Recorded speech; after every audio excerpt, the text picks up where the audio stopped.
Buenas tardes.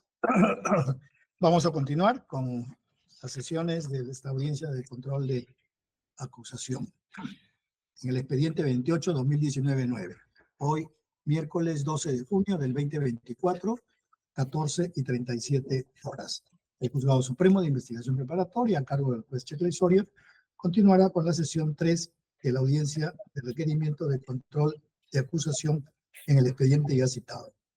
En el proceso seguido a los señores Carlos Manuel Sáenz Loaiza y Edgar Justo Espinosa Casas por los delitos en calidad de autores del delito en el primero de tráfico de influencias agravado y en el segundo de cohecho pasivo específico, ambos en agravio del Estado.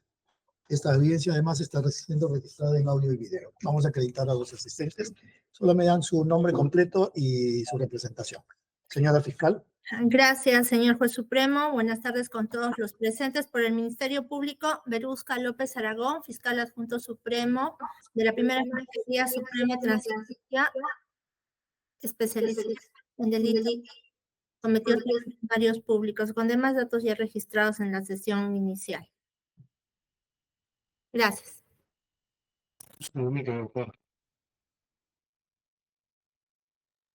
Por la defensa de la Procuraduría, por favor.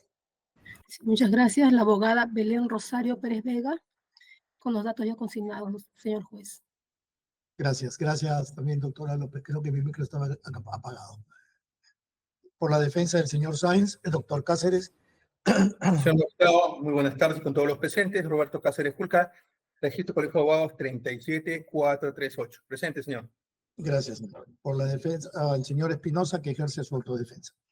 Buenas tardes, señor magistrado, demás colegas. Edgar Espinosa Casas, con registro del Colegio de Abogados de Lima 19370. Muchas gracias.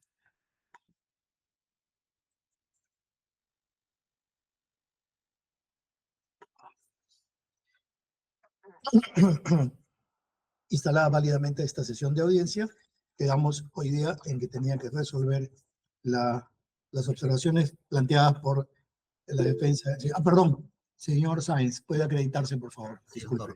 Buenas tardes. Carlos Manuel Sáenz Loaiza, con DNI 07098964. Muchas gracias. Como decía, hoy estaba fijado para resolver las observaciones formales que planteó el señor Espinosa Casas. Voy a leer rápidamente el auto que resuelve estas observaciones. Resolución número 10, Lima, 12 de junio del 2024, autos vistos y oídos. Las observaciones formuladas por Edgar Justo Espinosa Casas al requerimiento fiscal. Formuló observaciones al extremo acusatorio del requerimiento a fin se retire de la acusación fiscal todos los hechos que, según afirma, no le fueron comunicados y respecto a los cuales no pudo ejercer su derecho de defensa y contradicción. Invocó como sustento el artículo 349, numeral 2 del Código Procesal Penal. Durante la audiencia preliminar, primera y segunda sesión, se debatieron las acciones formales sustentándolas el acusado Espinosa Casas, quien ejerce su autodefensa, interviniendo la señora fiscal adjunta Verusca López Aragón, de la Primera Fiscalía Suprema Transitoria, la abogada Belén Pérez Vega, por la Procuraduría Pública, encontrándose presente también el acusado Carlos Manuel Sáenz Loaiza y su abogado defensor, doctor Cáceres Julca. Argumentos de la defensa de Espinosa Casas. Señala sus observaciones concretamente lo siguiente. El requerimiento acusatorio viola el artículo 349, numeral 2 del Código Procesal Penal, según el cual la acusación solo puede referirse a hechos y personas incluidas en la formalización. En el punto 3.332.1.17, el Ministerio Público señala como parte de los actos relevantes hechos y personas que nunca fueron citados en la disposición de formalización de la investigación preparatoria ni en su ampliación y que no le fueron notificados a efectos que pueda ejercitar su defensa. En el punto 33235 de la nueva imputación que formula el Ministerio Público, se indican hechos que no fueron materia de la investigación preparatoria y que son materia de investigación en otro proceso, expediente 13-2020 ante la Corte Superior Nacional de Justicia Especializada. La referencia a esos hechos y personas deben ser excluidos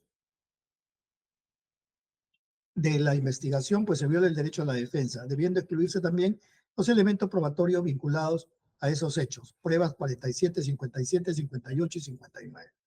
Se habla de una señora, Janet Sarmiento Granda, que sería esposa del señor Alberto Soto. Nunca se le comunicó de su existencia y no fue citada a declarar. Para el segundo hecho se ha tomado información que Espinosa Casas habría brindado en su primera declaración para construir un nuevo caso que hasta es contradictorio con la tesis primera. La Fiscalía tuvo la oportunidad de informar de la existencia de las personas de Sarmiento Granda y Wilcos Montero, a quienes no conoce. Refiere que nunca pudo presentar una versión respecto a esos hechos. Se le dice que fue parte de una investigación donde la señora Sarmiento era parte y que él lo hizo para ayudar a Soto Torres, pero no fueron citados para declarar. La Fiscalía nunca habló que existía un juez civil de por medio, solicita imparcialidad y objetividad. Pide que se retiren los 4 párrafos que en nada afectan a la tesis fiscal. Argumentos de la Fiscalía. La Fiscalía solicita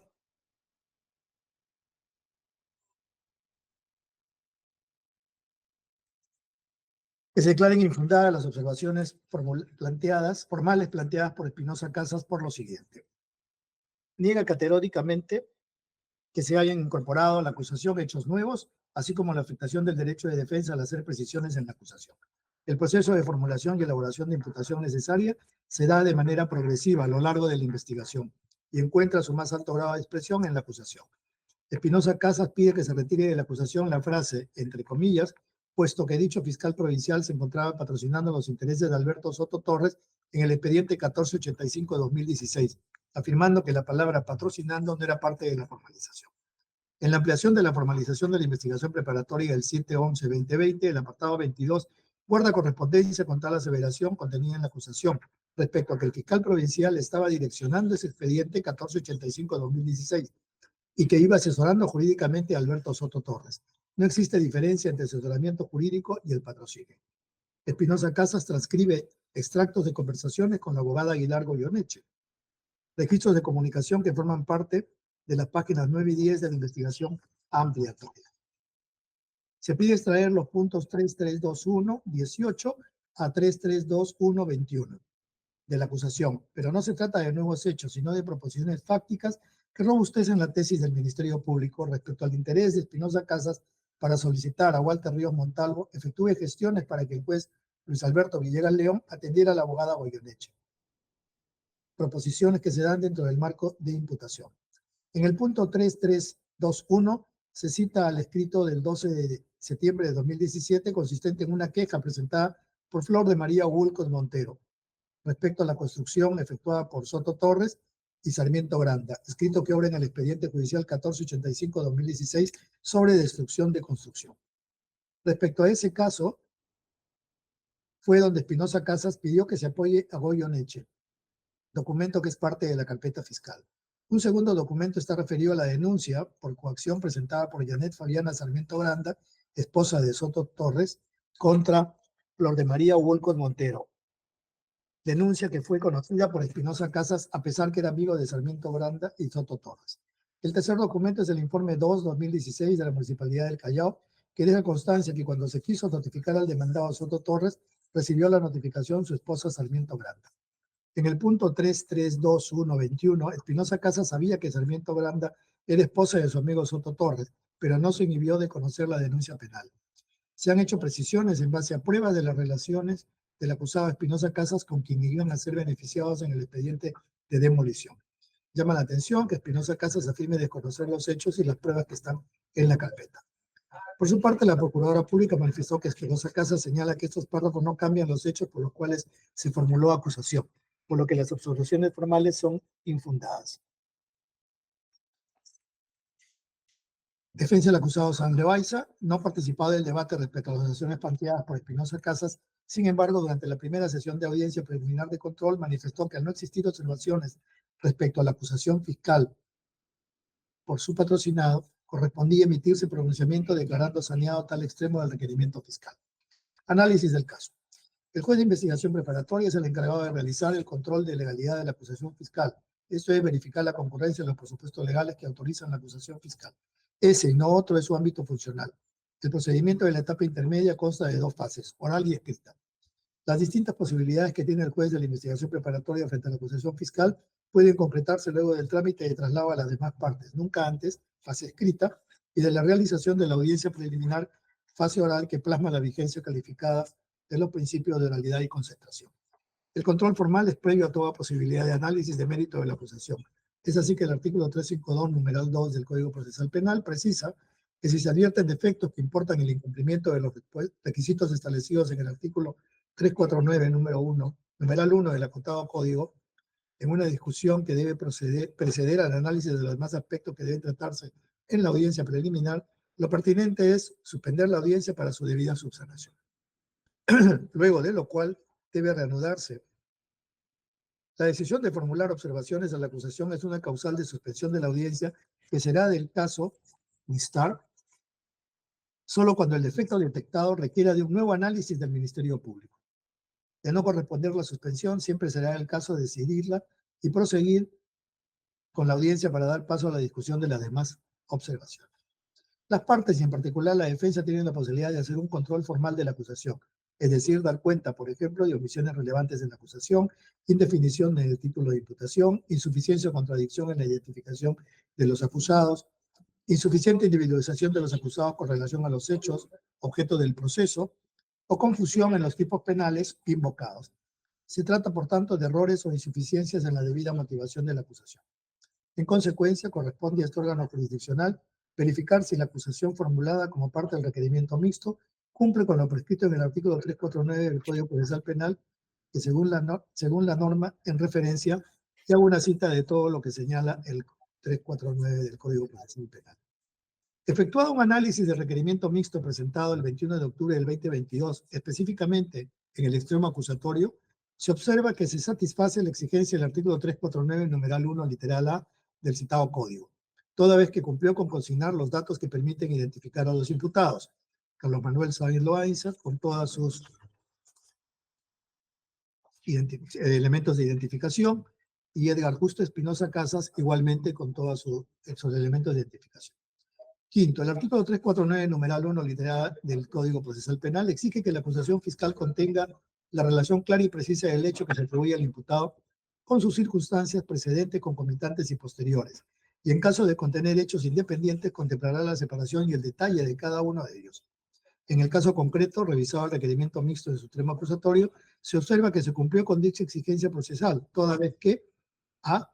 Identifica y describe por separado los dos hechos que son materia del requerimiento acusatorio, identificando debidamente al acusado en cada caso. Hecho 1, con relación a la invocación de influencias para conseguir el archivo de la denuncia penal interpuesta contra Raúl Antonio Saba de Rivero en el caso fiscal 530-2017, en el que habría intervenido Carlos Manuel Sáenz Loaiza, y hecho 2, con relación al pedido del fiscal provincial Edgar Justo Espinosa Casas para que el juez especializado del primer juzgado civil del Callao, Villegas León, atendiera a la abogada María Jesús Aguilar Goyoneche, respecto al expediente 1485-2016, en el que habría intervenido Edgar Espinosa Casas.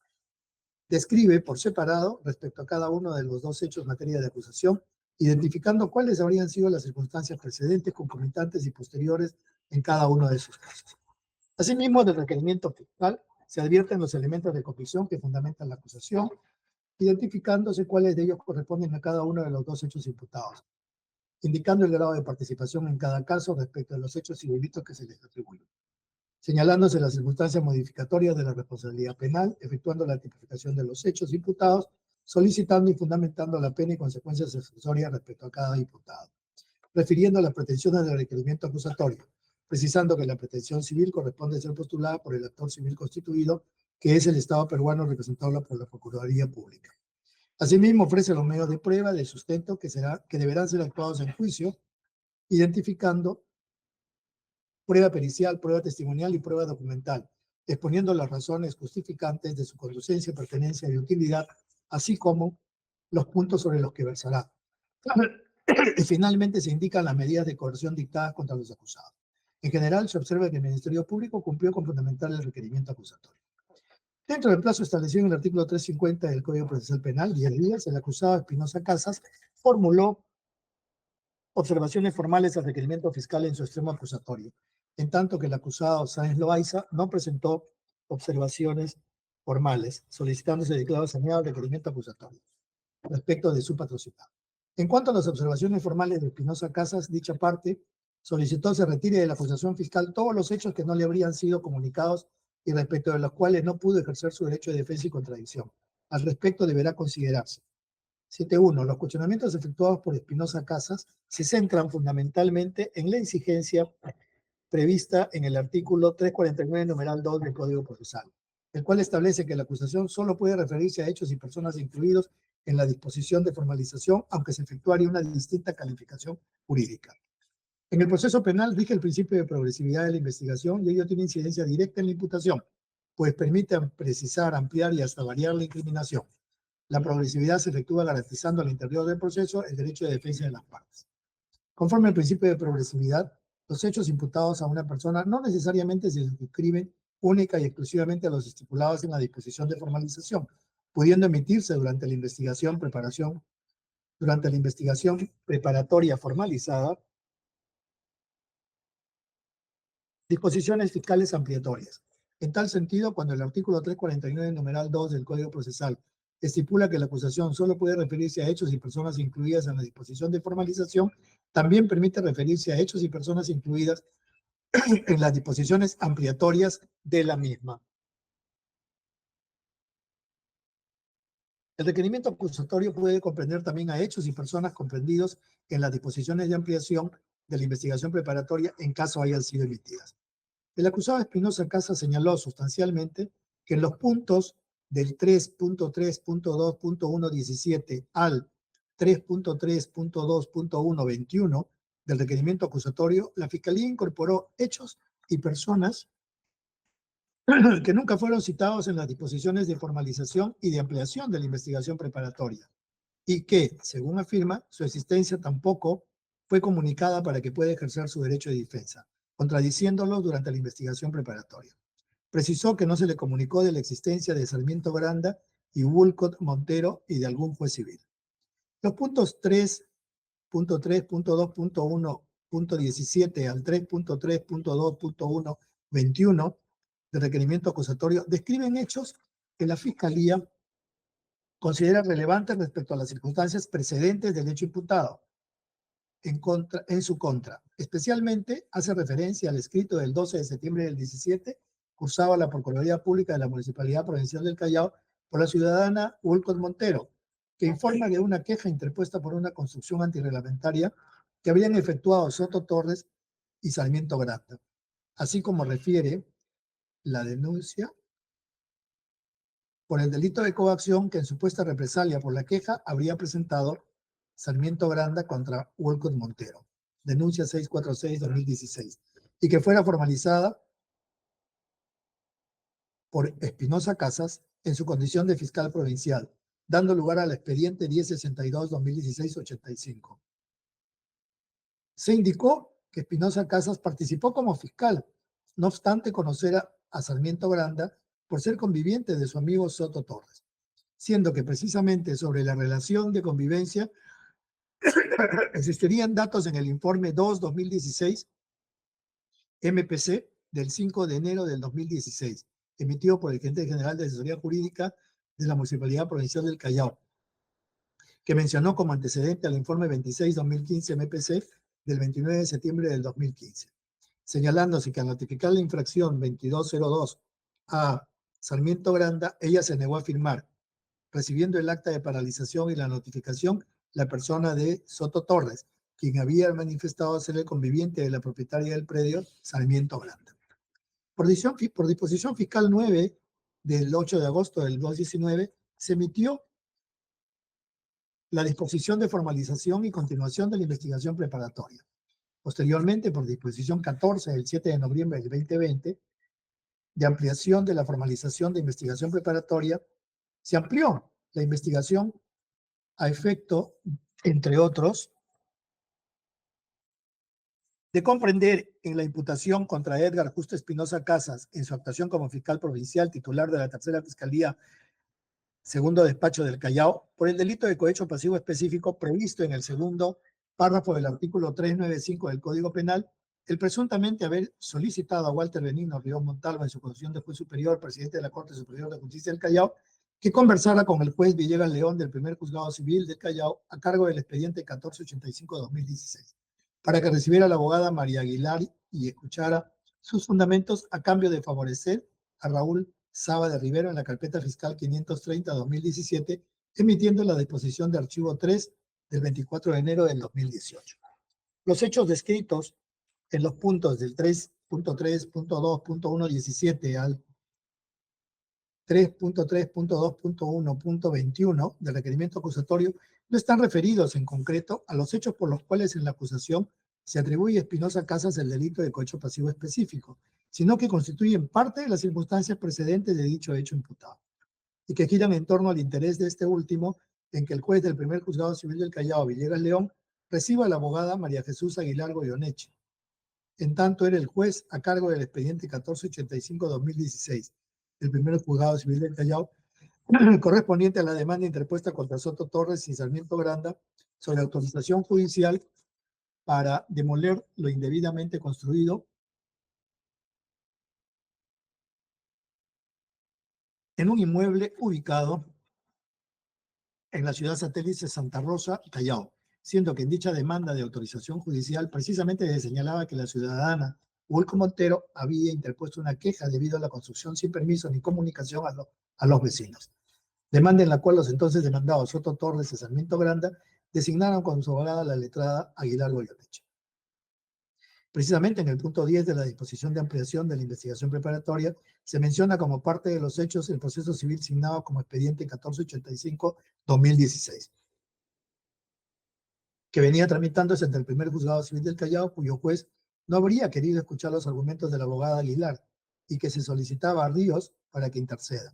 Comunicación que consta en el acta de recolección y control de las comunicaciones de fecha 19 de noviembre de 2018, que contiene el registro de comunicación número 2 del 24 de noviembre de 2017, transcrito en el punto 11 de la disposición ampliatoria mencionada. Los puntos 12 al 22 de la disposición de ampliación de la investigación dan cuenta de hechos que habrían acontecido en torno al expediente 1485-2016 del primer juzgado civil, correspondiente a la demanda de autorización judicial para demoler, interpuesta por la Municipalidad Provincial del Callao contra Soto Torres y Sarmiento Granda, en donde intervenía como abogada de estos últimos la letrada Aguilar Goyoneche, así como da cuenta sobre datos referentes a su cercanía con Espinosa Casas. Asimismo, se informa sobre el registro de comunicaciones telefónicas de Espinosa Casas con Aguilar Goyoneche y Soto Torres en torno al mencionado expediente judicial y la ayuda que se requería del juez a cargo del caso, Luis Alberto Villegas León. Incluso en un registro de comunicación del 14 de febrero del 2018, reseñado y transcrito en el punto 20 de la disposición de ampliación de la investigación preparatoria, se alude a cómo Espinosa Casas le pide a la abogada Aguilar Goyoneche que prepare la apelación contra la sentencia del indicado proceso civil, indicándose posteriormente en el punto 22 sobre la asesoría jurídica que estaría brindando Espinosa Casas. De esta manera son de recibo los argumentos efectuados por la señorita representante del Ministerio Público en audiencia, cuando sostuvo que los hechos descritos en los puntos 3.3.2.1.17 a 3.3.2.1.18 al 1.21 del requerimiento acusatorio, como parte de los hechos precedentes del caso, tenían correlato con los hechos materia de la disposición de ampliación de la investigación preparatoria y que robustecen la tesis fiscal en torno al interés de Espinosa Casas en el proceso civil, expediente 1485-2016 del primer juzgado civil a cargo del juez Luis Villegas León, donde eran demandados Soto Torres y la conviviente de este último, Sarmiento Granda, y en donde también intervenía como abogada la letrada Aguilar Goyoneche. Todos ellos mencionados expresamente en la indicada disposición ampliatoria. En ese sentido, no se aprecia que nos encontremos ante una nueva imputación contra Espinosa Casas, sino de hechos precedentes vinculados a los hechos descritos en la disposición de la ampliación de la investigación preparatoria emitida en el presente caso, la misma que fue puesta en conocimiento de este Juzgado Supremo el 17 de noviembre del 2020 y que le fue notificada a Espinosa Casas el 7 de diciembre del 2020. por lo que no puede negar tener conocimiento de dicha ampliación o no haber tenido oportunidad de felicitar su defensa, en razón a que sí conocía de la indicada ampliación de cargos en su contra. La citada disposición ampliatoria contemplaba además las diligencias que el Ministerio Público consideraba necesario realizar. Consecuentemente, no pueden ampararse las observaciones formales presentadas por Espinosa Casas, debiendo desestimarse la exclusión de hechos y pruebas que ha propuesto y declararse saneado el requerimiento acusatorio por encontrarse debidamente motivado y formalmente acorde con las exigencias del artículo 349 del Código Procesal Penal. Decisión por los fundamentos expuestos, el Juzgado Supremo de Investigación Preparatoria resuelve declarar infundadas las observaciones formales efectuadas por el acusado Espinosa Casas contra el requerimiento acusatorio presentado el 21 de octubre del 2022. Tener por saneado el requerimiento acusatorio presentado el 21 de octubre del 2022. Notificar en audiencia pública con su lectura integral. Se han declarado infundadas las observaciones, señor Espinosa Casas, con lo cual vamos a continuar. Esto va a ser notificado a sus casillas electrónicas. Vamos a continuar con la excepción de improcedencia de acción formulada por la defensa del señor Sáenz Loaiza.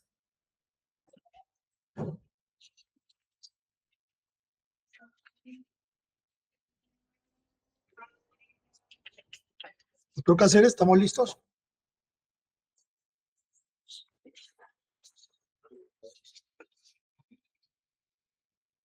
¿Cuánto tiempo necesita, doctor?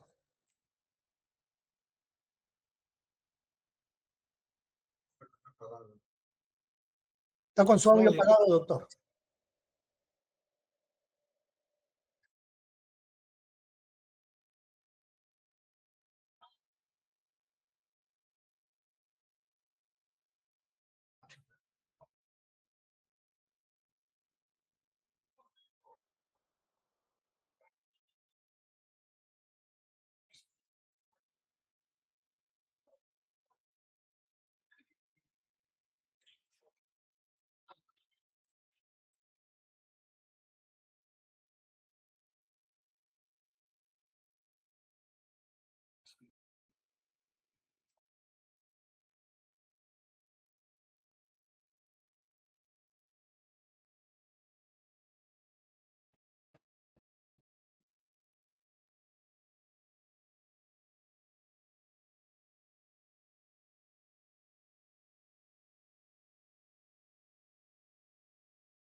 Doctor, quería pedirle autorización para presentar la diapositiva.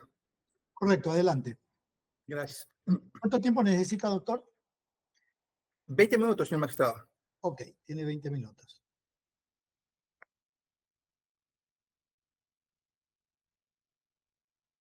Ahí está presentando.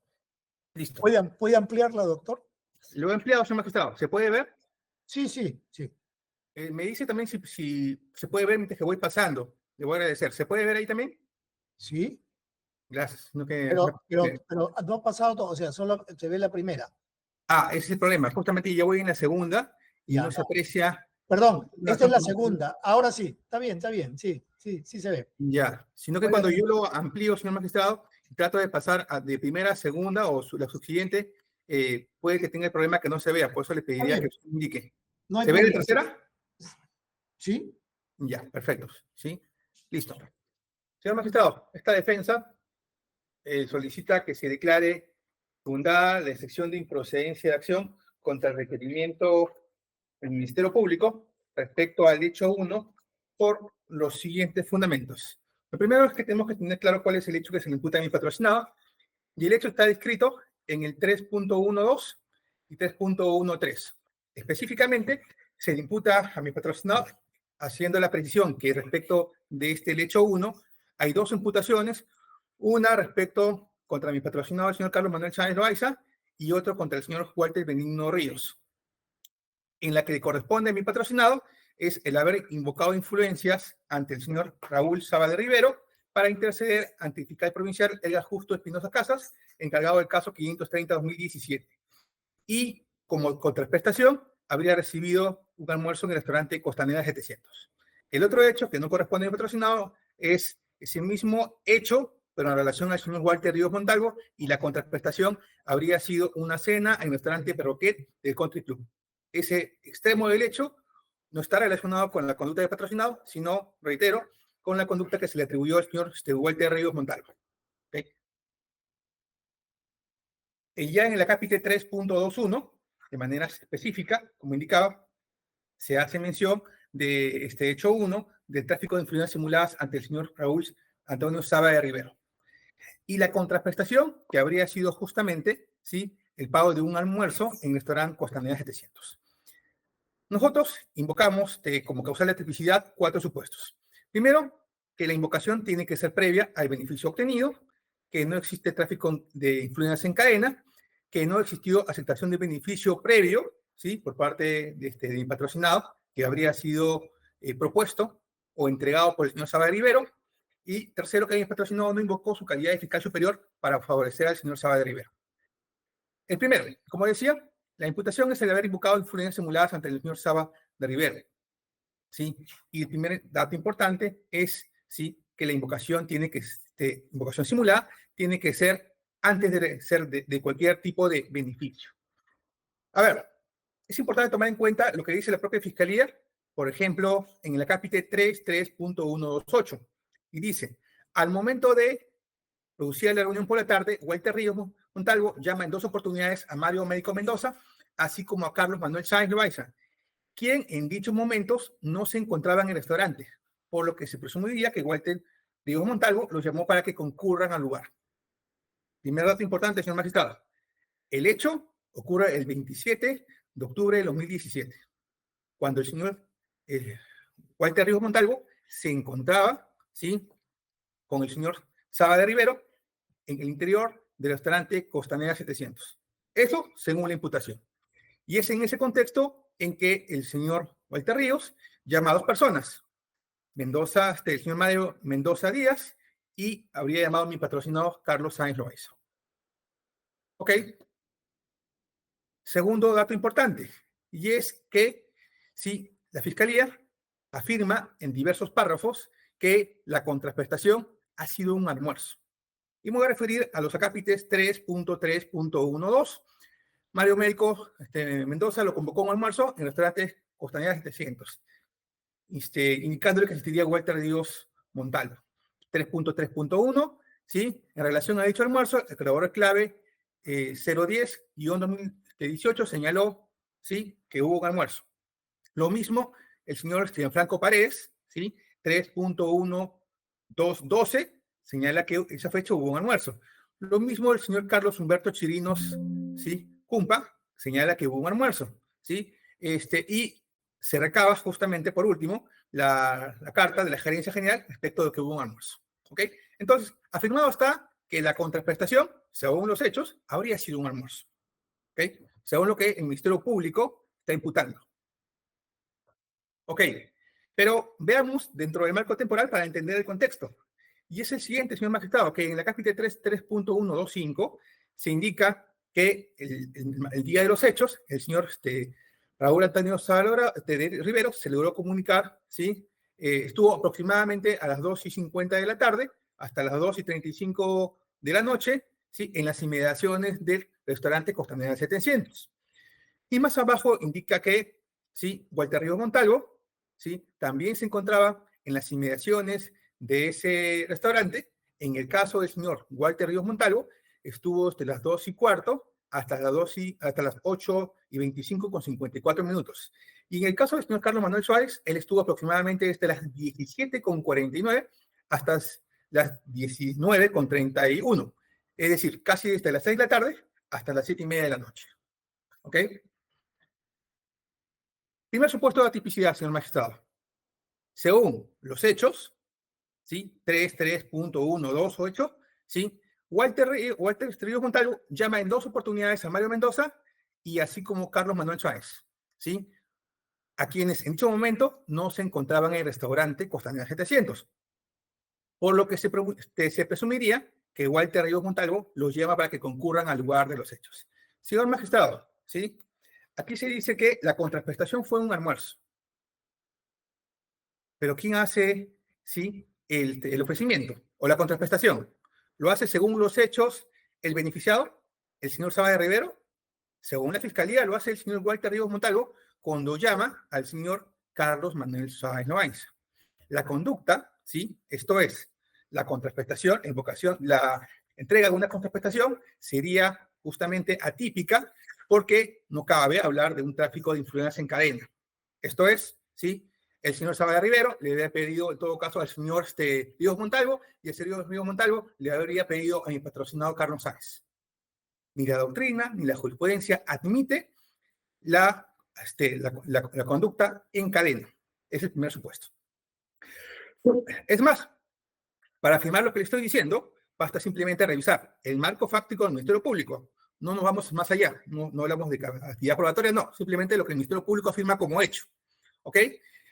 Las celdas, justamente, ¿cuándo es que hace la llamada el señor Walter Ríos? ¿Sí? Supuestamente en ese periodo de tiempo. Y usted va a determinar que en ese periodo de tiempo el señor Walter Ríos se encontraba justamente en las inmediaciones de Costanera 700 y patrocinado se encontraba en un lugar distinto. ¿Sí? Hecho afirmado por la propia Fiscalía como afirmación fáctica. ¿Ok? En consecuencia, podemos establecer algunos elementos que van a venir hasta afirmar el tema de atipicidad. ¿Ok? Señor magistrado, el tipo penal exige que el ofrecimiento, ¿sí? Debe ser anterior a la aceptación de un beneficio. Estamos claros que según la Fiscalía, ¿sí? El supuesto beneficio fue la invitación a un almuerzo a Costanera 700 el día 27 del 10 del año 2017. ¿Quién lo realizó? Walter Ríos. ¿Sí? La contraprestación, ¿quién tenía que haberla ofrecido? ¿Walter Ríos o el beneficiado? El tipo penal exige que sea el beneficiado. Segundo, pero sí, el ofrecimiento. Vamos un momento antes. Ese ofrecimiento tendría que haber sido como consecuencia de una interacción. ¿Entre quién? Entre mi patrocinado y el supuesto beneficiado Saba de Rivero. Pero según los hechos, afirmados por el Ministerio Público, ellos supuestamente recién se encuentran en el restaurante Costanera 700 como consecuencia de la invitación de Ríos Montalvo. Desde esa perspectiva, como está construida la imputación, resulta atípica la conducta porque, ¿sí? El supuesto ofrecimiento no puede ser después de haberse materializado la aceptación del beneficio. Esto es, el patrocinador, ¿sí? Habría acudido a la invitación que le hace el señor Walter Ríos. Pero ya ese acto constituye beneficio. ¿Y en qué momento se dio el ofrecimiento? Tiene necesariamente que ser antes. Por tanto, la conducta deviene atípica según el propio marco fáctico del Ministerio Público. ¿Sí? Dos datos importantes a tomar en consideración. Voy a simplemente referirme a una de las declaraciones que sin duda usted, como todos nosotros conocemos. La declaración 683-2018 nacional. Primero, resulta que justamente este es un delito de comisión instantánea. Y de esta perspectiva, se requiere que el ofrecimiento tendría que ser justamente antes de la materialización del beneficio. ¿Ok? Por tanto, se exige una conducta precisa. ¿Cuál es la conducta precisa del ofrecimiento anterior a la aceptación del beneficio? Según el marco fáctico, ¿sí? Esto es el ofrecer, interceder justamente de manera simulada. Pero si la conducta nunca se dio en el marco fáctico que está planteando el Ministerio Público. ¿Ok? Segundo, ¿sí? Esa invocación de influencias tenía que haberse dado antes de la aceptación o la retribución del beneficio. Según el hecho, Walter Ríos es el que habría presentado justamente como consecuencia de la invitación que le hace ¿sí? A esta reunión, en ese momento, al señor Carlos Sáenz con el señor Saba de Rivero. Entonces, ¿sí? Si todo se da con posterioridad a la aceptación, ¿dónde se da esa conducta? Como podemos ver, señor magistrado, ¿sí? No podría admitirse que exista, ¿sí? La invocación de una influencia posterior al beneficio. Tomando en cuenta, señor magistrado, ¿sí? Que justamente la imputación 3.1213 indica, ¿sí?, que ya Saba de Rivero, ¿sí?, y Walter Ríos se encontraban con anterioridad en el restaurante Costanera 700. Y es Walter Ríos quien llama, ¿sí?, a mi patrocinado para invitarlo supuestamente a este restaurante. Y sería en esa circunstancia que habrían sido presentados. El último supuesto de atipicidad, señor magistrado, y es que según la Fiscalía, le atribuyen a mi patrocinado que éste habría invocado influencias en su calidad de fiscal superior. Sí, el 3.31213 de la acusación indica que Walter Ríos es quien presenta a Carlos Sáenz con Saba, indicando que este habría sido presidente de la Junta de Fiscales. Entonces, el tipo exige que sea, el agravado exige que sea justamente el funcionario quien, invocando su calidad, en este caso particular, mi patrocinado, invocando que es fiscal superior, ¿sí?, el ofrecer ese acto. Pero según los hechos y según la afirmación fáctica que tiene el Ministerio Público, no es él el que invoca eso, ¿sí? Quien lo presenta como tal es el señor, ¿sí?, Walter Ríos. En consecuencia, ¿sí?, también se da este supuesto de atipicidad en la conducta, porque mi patrocinado no invoca su calidad, sino quien la hace es el señor Walter Ríos cuando, ¿sí?, hace la presentación, es decir, cuando se conocen en ese momento.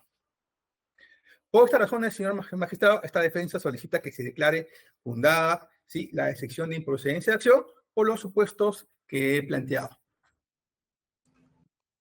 Gracias, doctor. Señora fiscal, tiene el uso de la palabra para su réplica. Bien, señor magistrado, en primer término, el Ministerio Público solicita que se declare infundada la excepción de improcedencia de acción deducida por la defensa técnica del acusado Sáenz Loaiza, en atención a las siguientes razones. En primer término, hemos escuchado un argumento un tanto desarticulado del abogado, pues se aparta del supuesto de hecho contenido en el artículo 400 del Código Penal y al mismo tiempo hace una interpretación muy particular, alterando el curso histórico normal de la imputación. Ha destruido prácticamente la imputación que el Ministerio Público ha hecho y la ha adecuado conjugando el verbo, uno de los verbos rectores del tipo penal, a partir de la actuación de Saba de Rivero y colocando el verbo ofrecimiento para la actuación de Saba, cuando el ofrecimiento, de Saba de Rivero, cuando el ofrecimiento, de acuerdo a los verbos rectores del artículo 400 del Código Penal, es un verbo rector que se está atribuyendo al acusado Sáenz Loaiza. Él dice, ¿el ofrecimiento lo hizo para el almuerzo Saba o lo hizo Walter Ríos? Dice, ¿no? Ya habla reiterativamente del ofrecimiento, cuando el ofrecimiento, de acuerdo a lo que reza el tipo penal, es el ofrecimiento que hace el traficante de influencias para interceder ante un funcionario o servidor público que esté conociendo el caso judicial o administrativo en el cual pretende ser favorecido.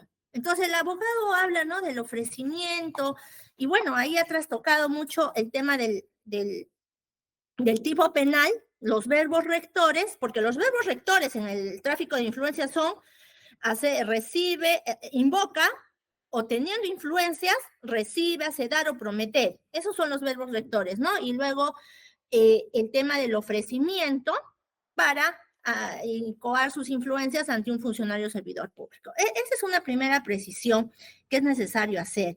Si nosotros partimos de lo que ha señalado el abogado en su escrito, ha mutilado algunas partes de su escrito en relación a su intervención oral en esta audiencia. En esa línea voy a dar cuenta de cuáles son las incidencias de lo que ha esbozado por escrito y lo voy a confrontar con lo que ha señalado en la audiencia, pero no sin antes señalar lo siguiente. No debemos olvidar que dentro de lo que constituyen los mecanismos de defensa, como es la excepción de improcedencia de acción, estos mecanismos de defensa se dan en un ámbito, específicamente esta excepción de improcedencia de acción, de verificar si el hecho, materia de imputación, encuadra, se subsume, es un proceso de subsunción a la norma en materia de imputación. Existen dos tipos de excepciones, ¿no? Puede ser una improcedencia total o una improcedencia parcial. La total es cuando el hecho carece de relevancia jurídico-penal en absoluto, y la parcial es cuando no encaja en un determinado tipo penal y encajaría en otro. Acá el abogado viene a postular que la conducta de su patrocinado no encuadraría en ningún tipo penal y sería totalmente atípica, es decir, sería una conducta que no tiene relevancia jurídico-penal, lo cual la Fiscalía debe negar enfáticamente, por las siguientes razones. El abogado parte, primero, para sustentar su excepción, de hacer ciertas aseveraciones que no están dirigidas a cuestionar en sí la subsunción de la conducta al tipo, sino de hacer argumentos de defensa, hacer argumentos que están orientados a actividad probatoria, que tendrán que dilucidarse en la etapa de actuación probatoria, pero no ha hecho no ha desvirtuado la tipicidad de la conducta. La conducta es, en concreto, señor magistrado, que Carlos Sáenz Loaiza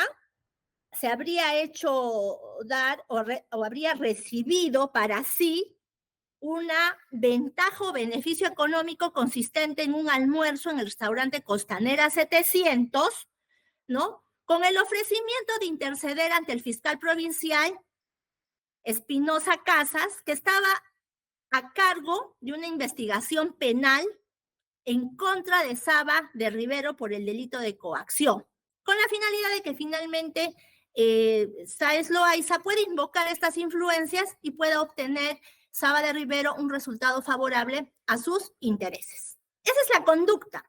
Y esa conducta, bajo ningún punto de vista, puede ser atípica. Todo lo que ha dicho el abogado, confundiéndose, ¿no? Porque dice de que no puede haber tráfico de influencias en cadena. Lo que no puede haber en cadena es la instigación en cadena, es decir, el instigador del instigador.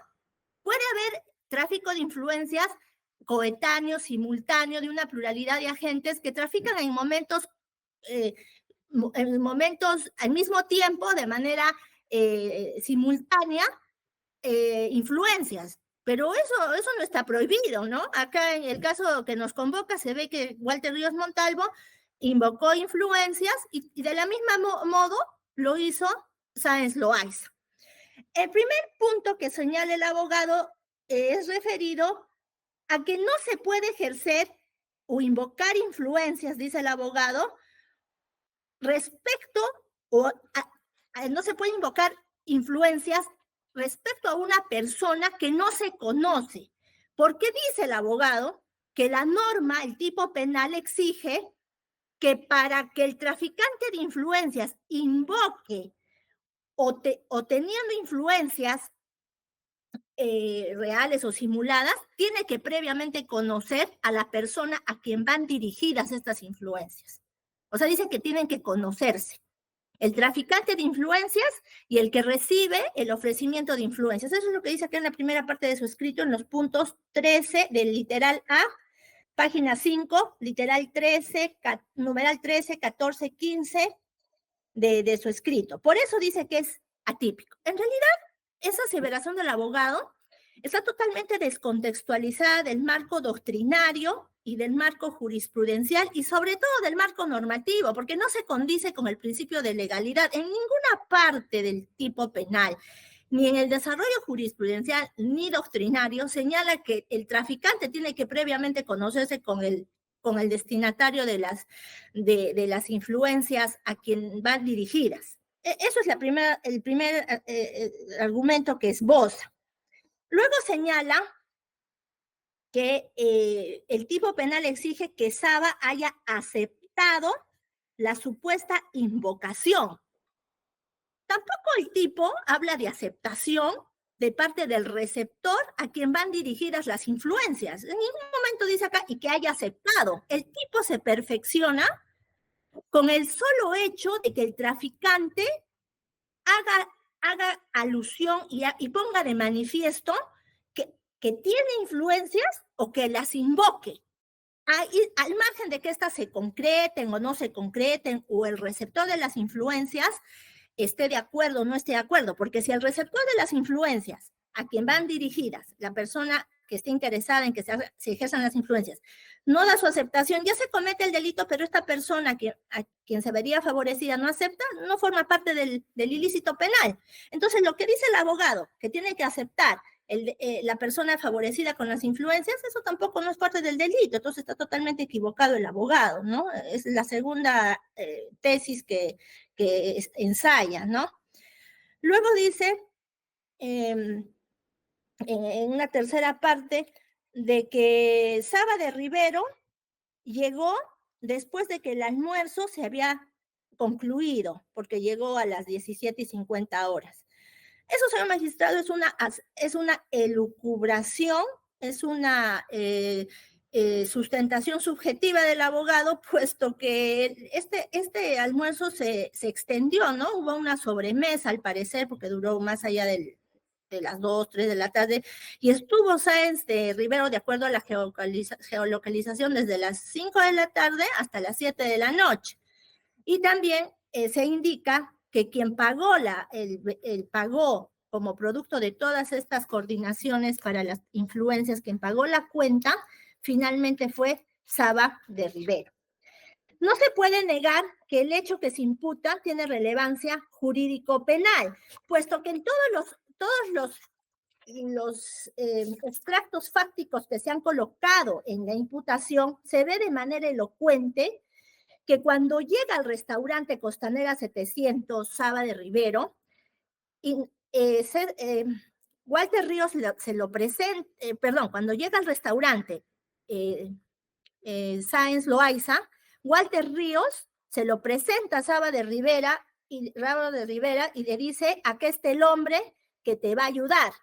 Y como lo dice el colaborador eficaz, que también ha declarado sobre estos hechos, en ese momento Sáenz Loaiza manifiesta su voluntad y dice que no, le dice a Saba de Rivera que no se preocupara, que le dé 2 semanas y tendría un resultado favorable. Es ahí donde se evidencia de manera palpable, señor magistrado, el tráfico de influencias que ha ejercido Sáenz Loaiza, poniendo a disposición su voluntad, su ofrecimiento, y poniendo de manifiesto que tenía influencias frente a su inferior jerárquico, que era Espinosa Casas, porque en ese momento Sáenz Loaiza, como dice el abogado erróneamente, no tenía que dar cuenta de que era un fiscal superior. Todos sabían en esa reunión que él era un fiscal superior, y para cometer el delito no es necesario que él ponga en evidencia el cargo, sino bastaba con que bajo ese cargo él cometa el tráfico de influencias. Y este tráfico de influencias está corroborado, está respaldado y está sustentado no solo con la declaración del colaborador eficaz, sino con la declaración de Carlos Humberto Chirinos Cumpa, con la declaración de Gianfranco Paredes Sánchez, quienes concurrieron a esa reunión, a ese almuerzo, y dijeron que en todo momento estuvo presente Carlos Manuel Sáenz Loaiza y se expuso el caso penal que tenía Saba de Rivero, y en esas circunstancias Sáenz Loaiza se puso a disposición de este último, de Saba de Rivero, para poderlo ayudar en sus procesos. En el numeral 18 y 19 y 20 y 21, el abogado copia las proposiciones fácticas históricas que sustentan la imputación, y eso no demuestra en nada que el hecho sea típico, lo copian, ¿no? Eso no demuestra, solamente demuestra el numeral 18, 19, 20 y 21 de la página 6, que Walter Ríos llamó a Mario Mendoza y a Sáenz Loaiza para que pudieran ir a Costanera 700, ¿no? Entonces, invoca el abogado argumentaciones que desdibujan su pretensión de excepción, porque son parte de la imputación, y estas llamadas no desvirtúan en ninguna manera, de forma alguna, que el hecho no tenga relevancia jurídico-penal.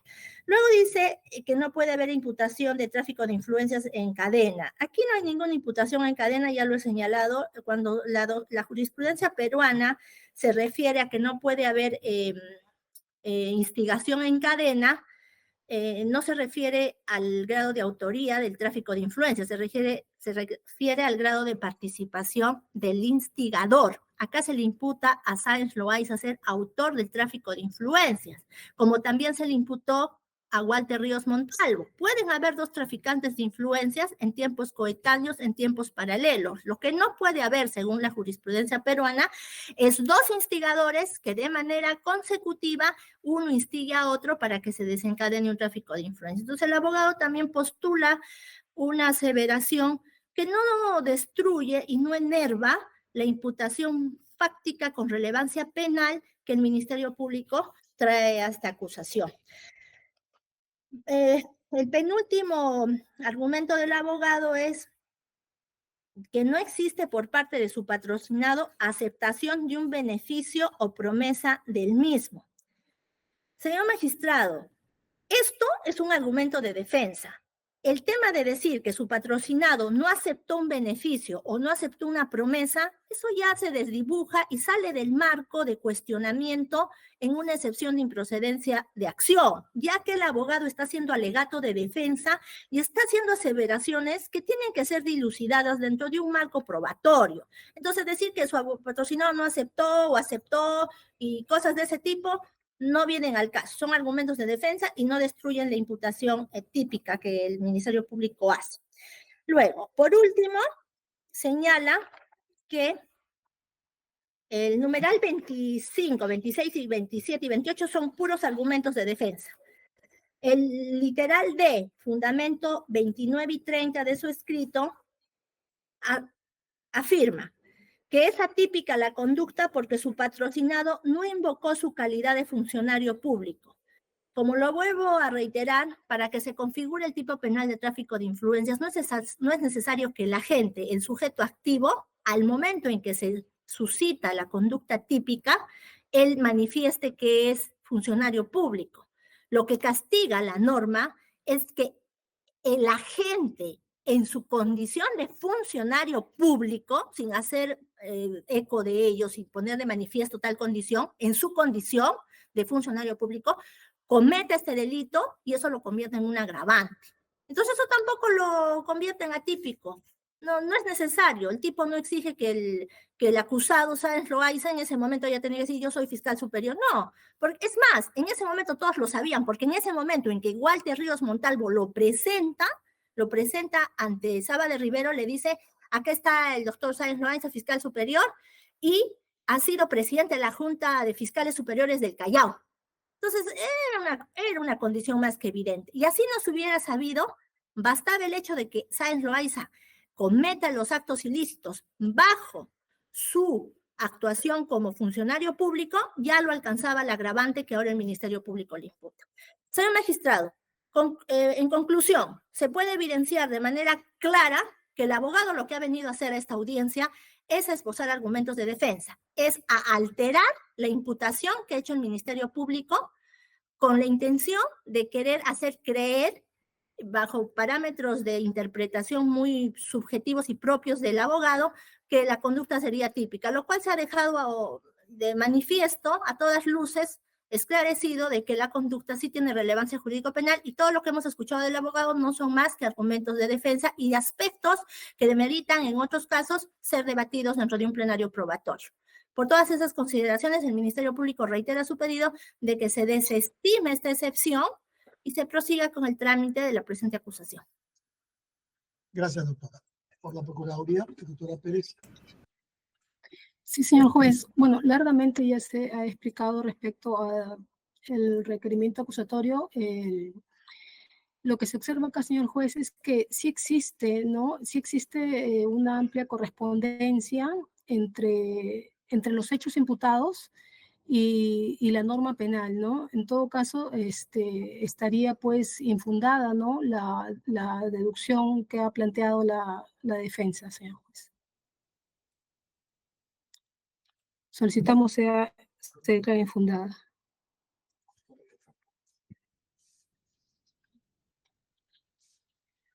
Gracias, doctora. Doctor Cáceres, tiene 7 minutos para hacer su réplica. Gracias, señor magistrado. Señor magistrado, comencemos con una de las afirmaciones que ha hecho el Ministerio Público. ¿Ok? El Ministerio Público le ha dicho a usted, sí, que supuestamente la invocación de influencias habría sido durante el almuerzo. Pero, señor magistrado, eso está alterando su propia imputación. 3.2.1, ¿sí? El almuerzo, ¿sí? Fue consecuencia justamente del beneficio que habría sido recibido. Entonces, primero, ¿sí? La defensa no afirma más, ¿sí?, que los hechos que están en el requerimiento acusatorio. Partimos de los hechos que están en el requerimiento acusatorio.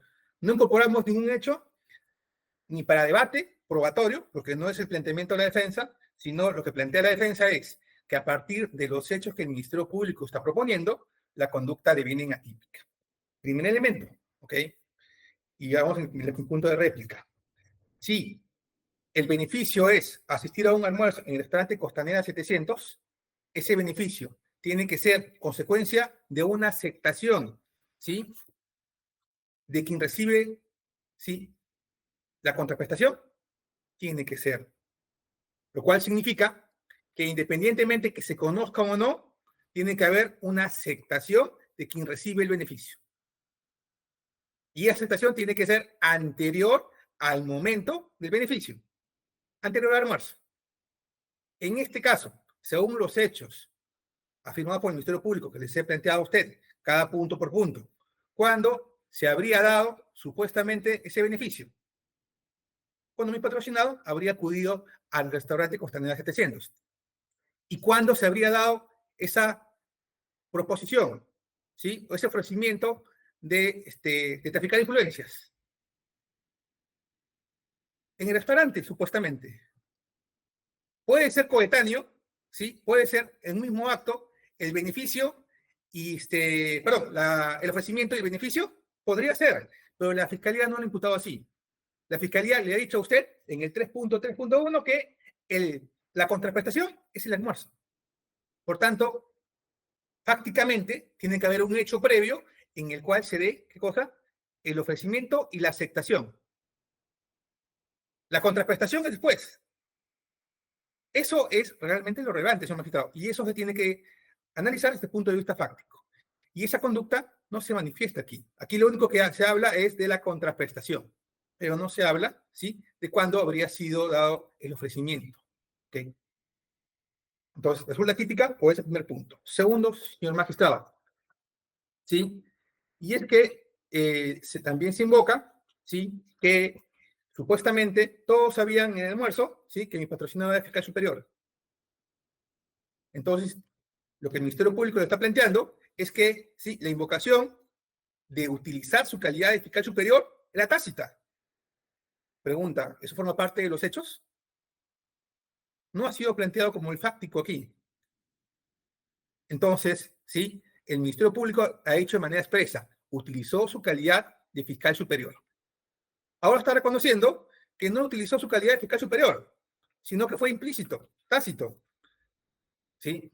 Segundo elemento, por eso resulta típica, invocando ese segundo supuesto. Tercero, señor magistrado, ¿sí?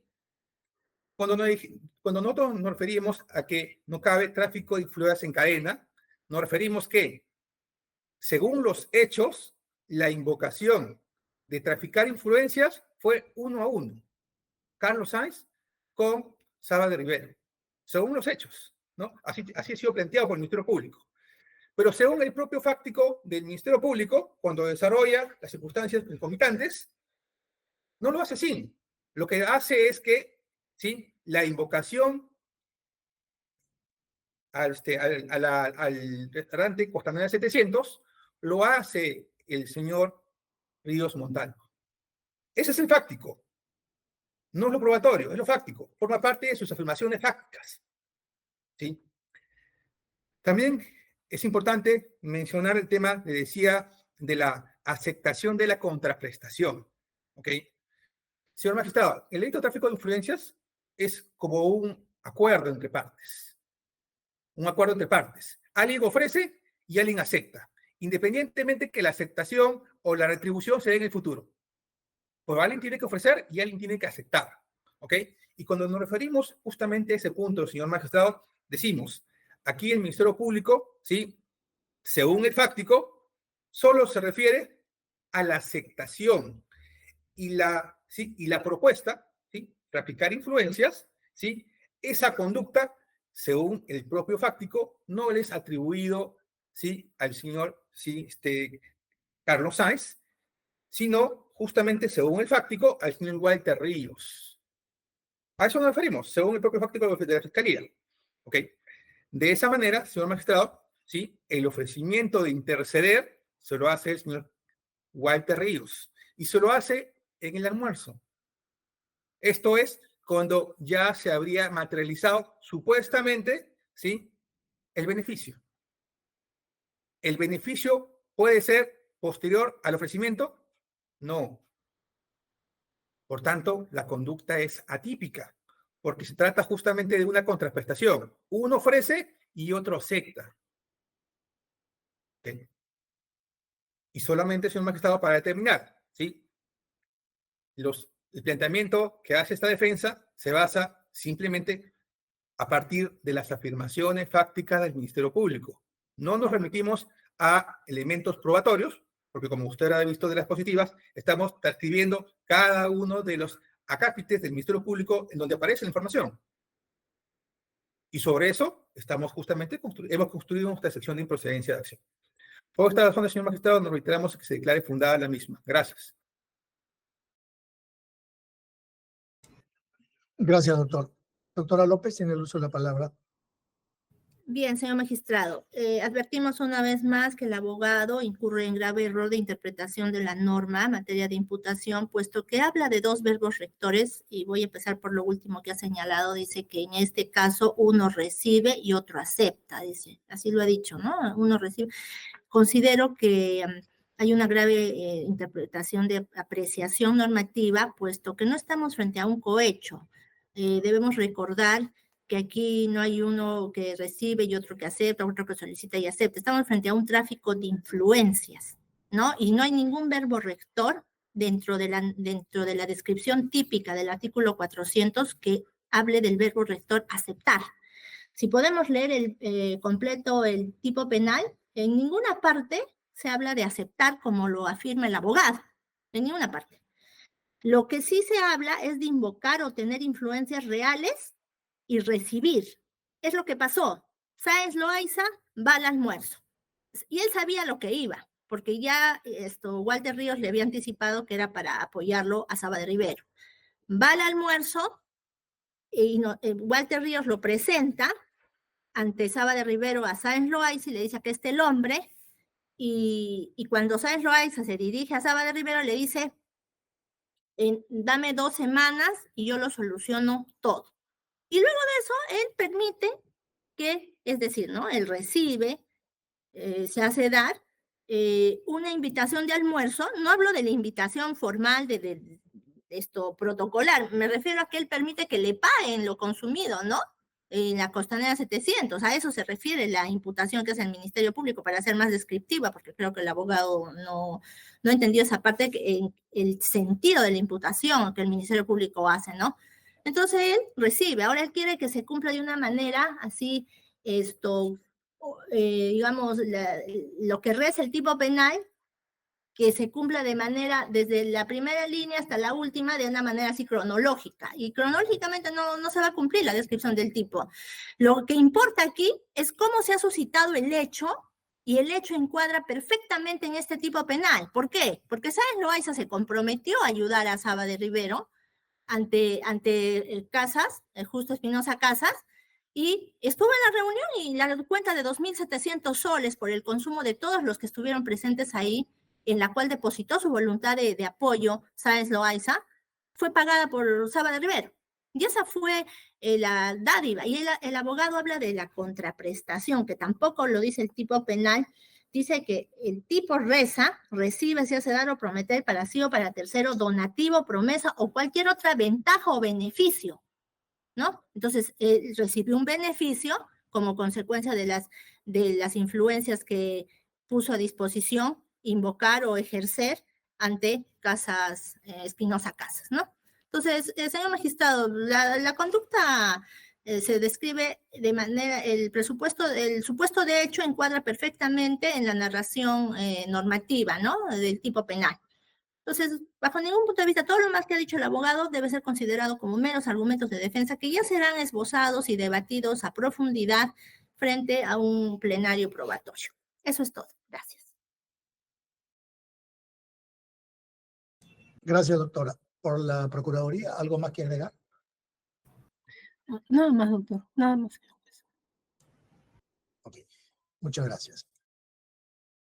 Me deja un segundo a ver fechas, por favor.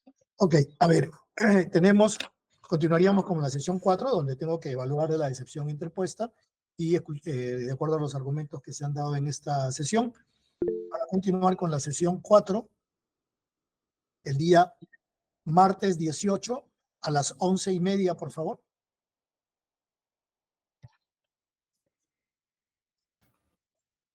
Doctor, disculpe, yo los martes y jueves tengo continuaciones de juicio oral en la mañana. Si fuera tan amable, en otro horario, si fuera posible.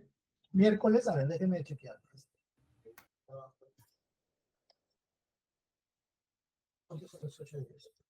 Todavía no, hasta el jueves, lunes 24. El miércoles, doctor. Miércoles 19, conforme. Doctora López. Conforme, señor juez. Doctora Pérez, dígame. Disculpe, tengo una inquietud. El acusado Espinosa Casas considero que también ha formulado un mecanismo de defensa. Pero sobreseimiento, visto. O sea, déjeme preguntar, a ver. Sí. No, solo tengo sobreseimientos tanto del señor Sáenz como del señor Espinosa, pero no tengo excepción del señor. No, excepción no hemos planteado, doctor. No, no he planteado. Sobreseimiento sí, ¿no? Sí, sí, doctor. Sí, sobreseimiento. Ya, ok, correcto. Entonces, gracias. Ok, listo. Entonces, nos juntamos el día miércoles 19, miércoles 19. Y en este caso vamos a ver si puedo adelantar la hora, ¿les parece? 10 de la mañana.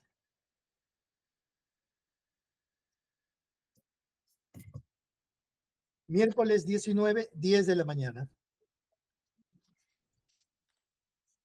En el mismo link están notificados, siendo las 15:51 de la tarde, se concluye la presente sesión de control de acusación. Hasta luego, muchas gracias. Buenas tardes. Gracias. Buenas tardes.